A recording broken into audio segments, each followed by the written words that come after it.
Денсаулық ұрпақ ұлт болашағы атты шағын жоба жетекшісі Жаңабаева Айсұлу Сауырбайқызымын.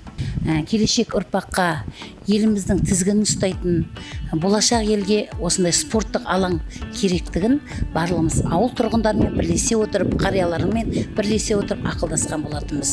Осы үлкен жобаны бір ауыздан, ауызбіршіліктің арқасында, бірліктің арқасында, еңбегіміздің жемісі арқасында міне үлкен болашағымызға керекті спорттық алаңды жасап шығардық. Алғашқы әскери дайындық пәніне үлкен көмегі, пайдасы зор деп есептеймін.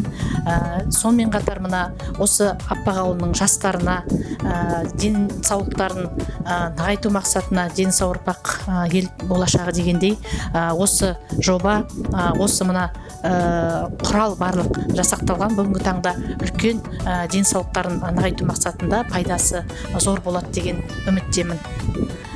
Енді осы жобаны осы бүгінгі күнге жеткізу мақсатында еңбек еткен мектептің ұжымына, еріктілер тобына және ауыл жастарына көптеген алғысымды білдіремін.